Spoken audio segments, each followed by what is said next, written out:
Olá, bom dia, boa tarde ou boa noite, bem-vindos a esta que é a última e derradeira sessão aqui do dia 27. Ainda temos amanhã, dia 28, para os mutáveis, mas aqui dos fixos é a última sessão. Ontem tivemos os cardinais, Grêmio, a 11ª oficina, ao conhecimento dos fundamentos da associação como instrumento de individualidade, semana 26, 27 e 28, estamos aqui no dia 27.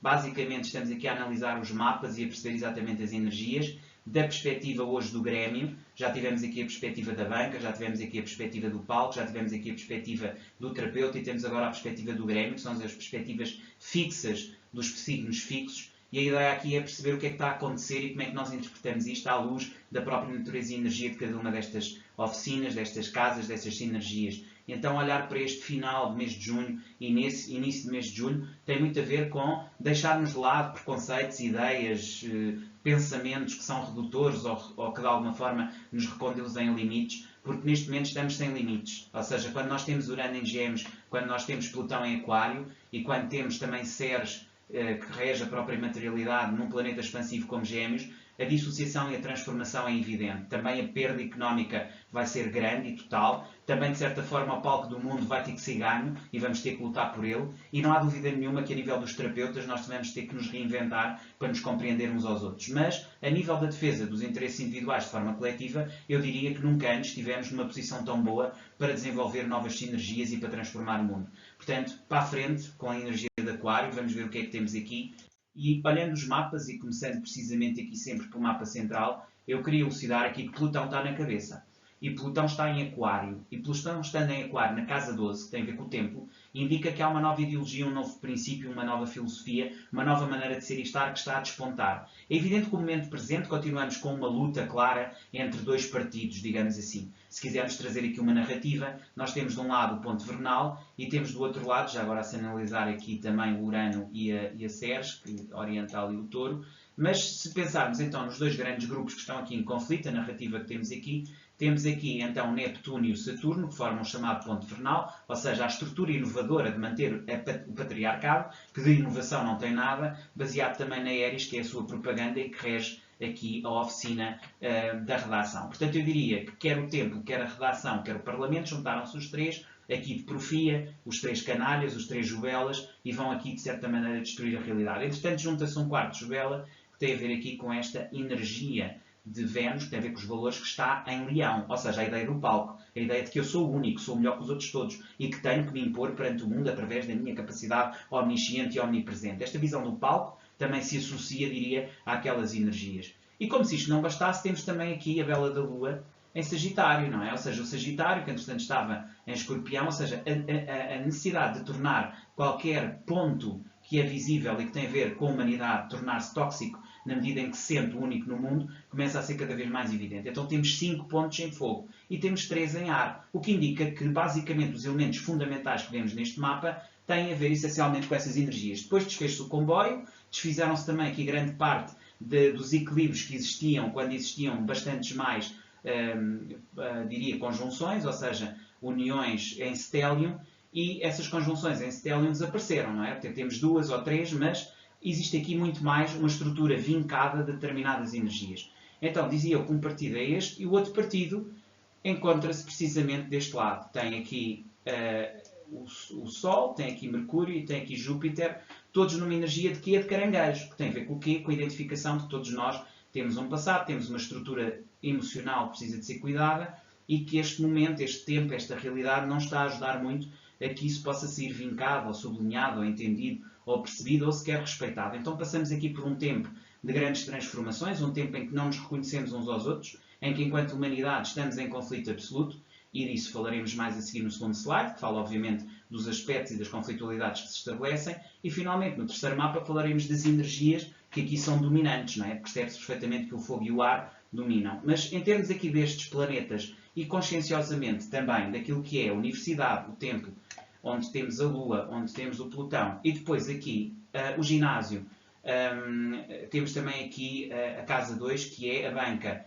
e a redação, para já não falar do palco e da clínica, todas elas estão aqui eivadas de conflitos, ou seja, a conflitualidade é o elemento essencial. E existem não só conflitualidades latentes, como conflitualidades diretas, porque antigamente a regra, e nas últimas semanas temos visto, são sobretudo as quadraturas, ou seja, as conflitualidades indiretas, que também nunca chegavam à ordem das 10, andavam 7, 8, mas basicamente elas eram controladas. E controladas por quê? Por conjunções, por semi-sextis, por sextis, ou seja, as solidariedades conseguiam equilibrar os pontos de ruptura. Agora tudo isso acabou. Nós estamos aqui num momento onde o conflito vai ser total e aberto. As novas tecnologias vieram para mudar e as novas tecnologias dividem o espaço com a humanidade. Ou seja, aqui o caranguejo vai ter que se habituar aos gêmeos e vai ter que se habituar também ao aquário. Vai ter que se habituar aqui àquilo que é imaterial, ou seja, vai ter que se habituar às novas estruturas do raciocínio, do conhecimento, da comunicação da informação, das inteligências artificiais, do Bitcoin, das moedas eletrónicas, ou seja, de uma realidade que já não compactua com a existência meramente humana.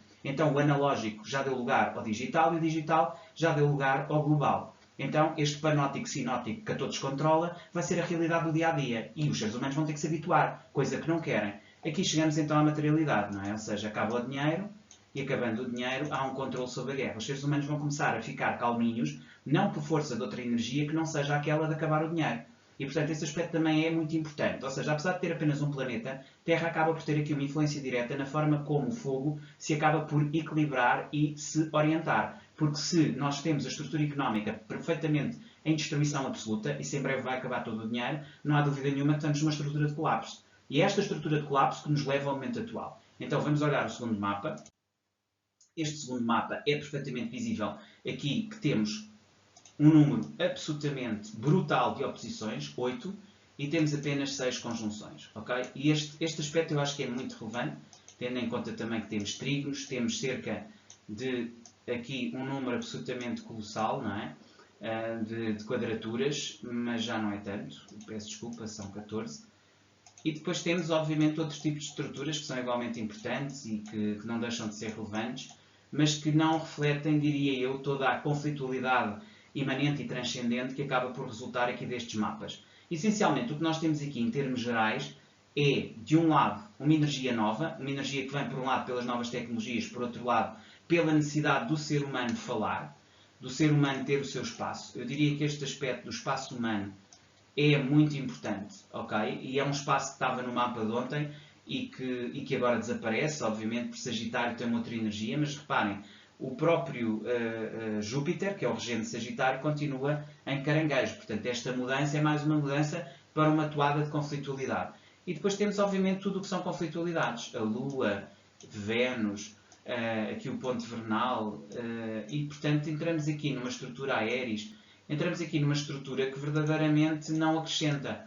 Ou seja, nós acabamos por ter aqui um contexto em que, basicamente, o ar vê-se aqui numa posição minoritária. E apesar de nós estarmos já num mês que é de água e que é de caranguejo, seria importante ainda ter aqui elementos consideráveis daquilo que seria os gêmeos. Mas, na verdade, nós vemos que tudo isso acaba por ter apenas uma influência indireta, não é? Isso aí é, sobretudo, através das influências indiretas que eu entendo que há aqui um caminho de transformação ainda possível. Desta conflitualidade poder ser aproveitada no sentido positivo, ou seja, nós enquanto sociedade podermos evoluir para patamares de melhor autoconhecimento e transformação. Mas se olharmos então para este mapa final, nós percebemos então toda a energia que nós estamos a viver destes novos tempos, em que o ar acaba por ser uma constante, não é? Aqui com 3 planetas, nomeadamente o Urano, o Plutão e a Ceres, e esta tríade acaba por ser muito forte, na medida em que é fixa e que ajuda aqui a que os tempos atuais se mantenham dentro de uma toada, diria, de inovação, de transformação, de novas tecnologias, novas realidades que vão ajudar já que mais não seja para trazer novidade, para trazer alteração, para também fazer com que a voz dos descamisados, a voz daqueles que se sentem os derrotados e que vem sobretudo da humanidade, possa ser também de alguma forma transmitida, percebida, entendida, para que tudo isto leve a uma transformação da própria sociedade patriarcal. Mas eu diria que é sobretudo a sociedade patriarcal que está aqui em crise, apesar dela ainda ser dominante. E reparem como, nesse movimento de conflitos, em que nós temos aqui 4 planetas em água, 4 planetas em água, e aqui 4 planetas em fogo, 4 planetas em fogo, o último, e amanhã falaremos mais disso, porque tem mais a ver com as energias da manhã, a última situação traz-nos, pelo contrário, um recuo daquilo que é a humanidade e a estrutura humana, não é? Ou seja, se nós estamos aqui a falar em importância da humanidade, a importância das tecnologias, para que a humanidade tenha voz, para que possa falar de si, a verdade é que a propaganda para a qual somos constantemente atirados e controlados, porque de facto Eris está ali sob o domínio também do Ponte Vernal, continua a controlar completamente a opinião pública. Então, há verdadeira liberdade ou continuamos escravos? Continuamos a ser, no fundo, uma raça de escravos e de dominados. Ao mesmo tempo e placidamente, a estrutura económica vai colapsando e caindo. O que nos vai levar a um ponto onde esta humanidade e onde esta tecnologia, de alguma forma, poderão ter finalmente essa aliança contra a sua própria possibilidade de destruição massiva. Sim, porque está tudo em causa. Não são só os seres humanos. Os data centers também podem estar em causa a partir do momento em que a revolução é total. Basicamente era isto que eu tinha para vocês. Da Aquário, voltamos a ver daqui uma semana. Até lá, despeço-me com cordialidade.